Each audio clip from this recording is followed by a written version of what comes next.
Mga kaigsuunan, maayong adlaw kaninyong tanan. Kini si Bishop Jimmy Afable sa Diocese of Digos.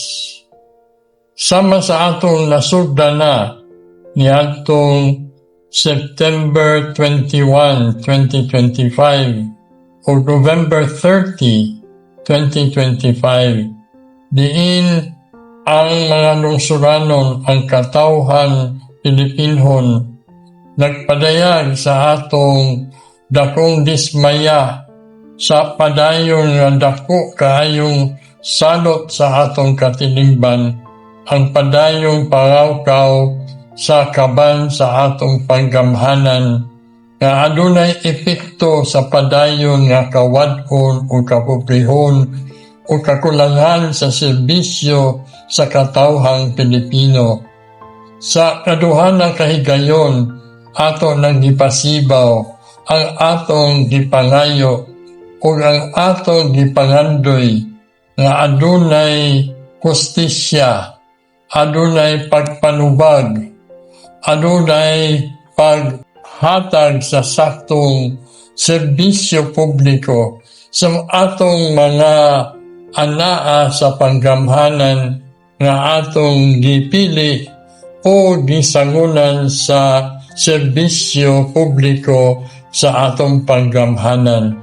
Sa makausapa, aniya na usab ang White Ribbon Movement March sama ni atong 1 trillion peso march sa miaging tuig.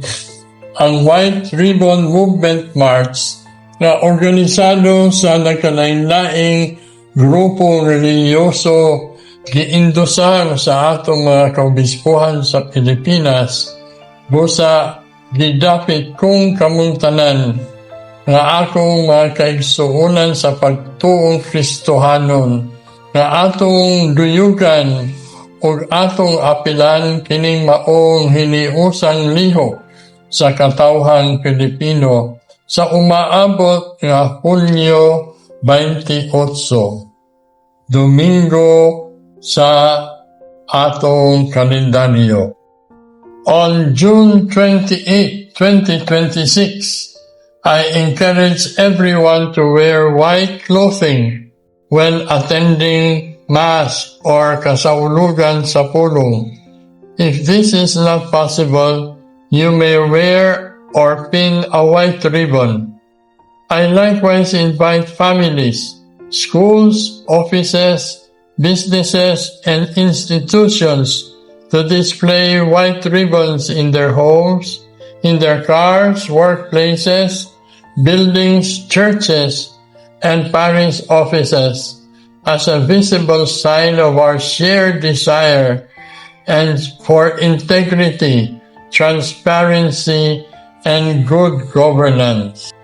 Busa mga igsuon ko o akong mga kalungsuranon, sa 28 sa Hulyo karong bulana, maghiusa kita nga dili lamang magsulob og puti nga sinina o mag-display og mga white ribbons, apan labaw sa tanan, mudangog kita sa kaitasan, magampo kita ngadto sa Dios nga limpyuhan niya ang atong mga kasing-kasing ug pag-uho niya ang atong nasod diha sa iyang kamatuoran, hustisya ug ang iyang gugma.